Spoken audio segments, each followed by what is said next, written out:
printed Aramaic Zohar. But I had access to various manuscripts, and I thought I would check those.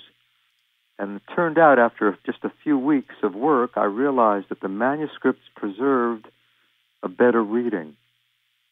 When I speak of original manuscripts, I really mean portions of the Zohar. Now, the Zohar was originally composed in 13th century Spain. We have no manuscripts that go back that far. But there are a few manuscripts of the 14th century, more in the 15th century, and many of the 16th century. So it's mostly manuscripts from the 15th century that I'm speaking about. These manuscripts were copied and recopied by scribes, and almost every scribe who copied the manuscript found something to add or change or correct. Sometimes the scribes thought that they were improving the text. Sometimes they didn't understand the strange poetic language of the Zohar, and they tried to make it a little more regular or familiar. And when the Zohar was finally printed, it was based on some of the more recent manuscripts. What I'm trying to do is go back to the earlier manuscripts in the 14th and 15th centuries and revise the printed text of the Zohar based on those earlier readings. On a typical page, I'll probably make 20 or 30 changes to the Aramaic text based on these readings in the earlier manuscripts. They're very small changes, but they add up, and I end up being able to offer the English reader a version of the Zohar that really has never been printed, but which is more authentic in the sense that it relies on the readings in these earlier manuscripts. Do you think that a lot of scribes have changed parts of this book because they wanted to not deal with paradox or ambiguity? Yeah, sometimes it's a matter of a scribe maybe being frustrated with the ambiguous poetic language. The Zohar was written in a cryptic way. The Zohar doesn't make itself immediately accessible to the reader. And scribes who copied it sometimes tried to make it simpler, sometimes put in words of explanation. And those words of explanation, even though they could be helpful, they really interfere with the poetic ambiguity.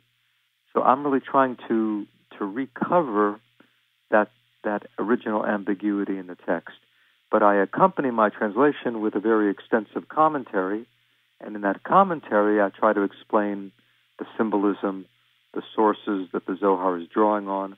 But I want the translation of the text to be as close as possible to the author's original intention. There is no complete manuscript in the world of the Zohar, which is very interesting. In other words, that shows us that the Zohar was written bit by bit. It was written portion by portion, and only when it was finally printed in the 16th century, in other words, about 300 years after it was written, only in the 16th century were all those manuscripts put together, and we ended up with a Zohar on the entire Torah, or on almost the whole 5 books of Moses, the whole Torah.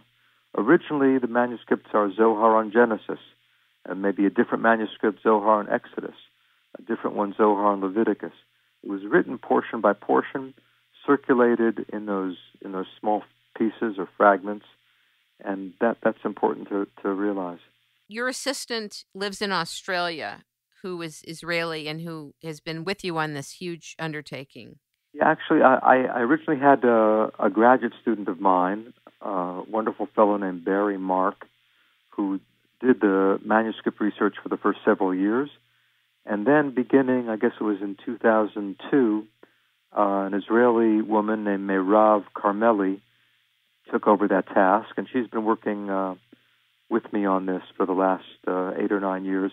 Actually, she just moved with her husband from Australia back to Israel, and she'll be in Jerusalem for at least for the next 3 years working on this. What she does very painstaking work. She compares the printed text of the Zohar to, let's say, something like 6 or 7 different manuscripts on a particular page, and she prepares for me a detailed list of all the differences between the printed text and the wording in those manuscripts.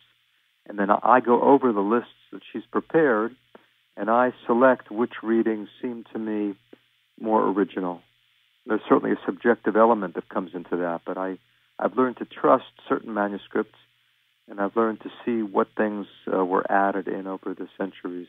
Did you find when you began this that some of the other publishers of the Zohar were not happy about this? What do you mean? In other words, you said there's other editions of the Zohar that people are reading.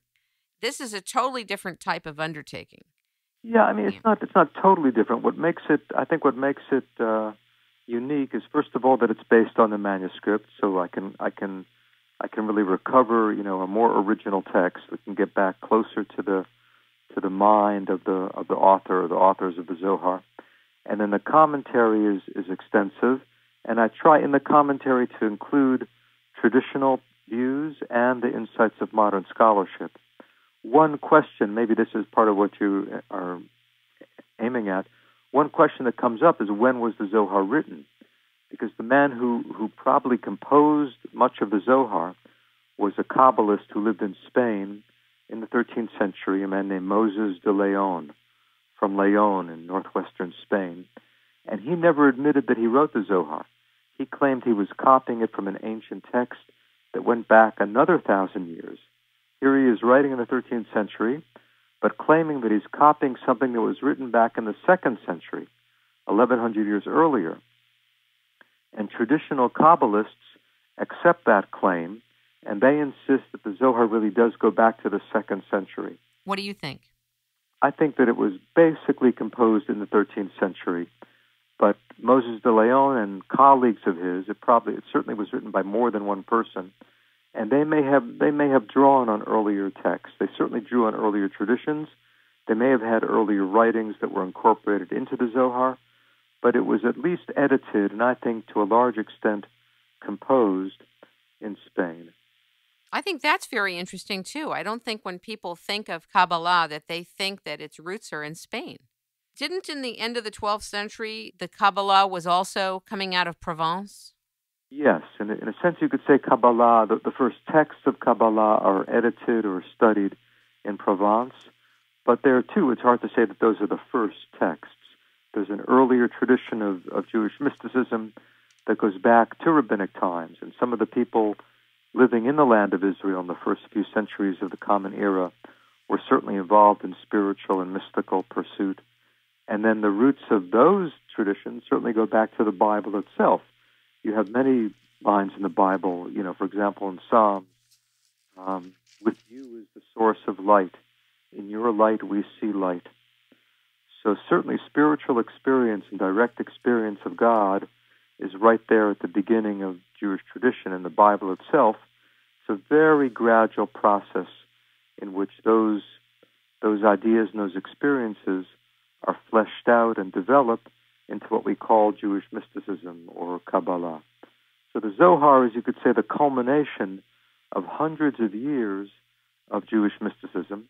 It became the Bible of Kabbalah, the major text of Kabbalah, because of its poetic power, because of its spiritual depth, because of its beauty, because of the fictional, the charming fictional framework of these rabbis who are wandering the Galilee, and certainly also because of the erotic element. It's very important in Kabbalah, the erotic element within the divine and the appreciation of human sexuality. Talk about that. One of the great insights of the Kabbalah is that God is equally male and female. This is, you could say, a critique of traditional patriarchal religion.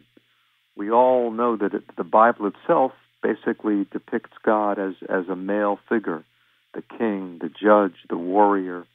And Kabbalah insists that God is equally male and female. The feminine half of God is referred to as Shekhinah, literally the presence, the divine presence, the divine immanence in the world. But according to Kabbalah, there's a romance between Shekhinah and the Holy One, blessed be He. And their union is the whole agenda. Their union is the main purpose of religion, according to the Zohar. And very interesting, how does this romance come to flower? How does the divine couple come to unite? Only through human action. If human beings act virtuously on earth, You could say that serves as an aphrodisiac.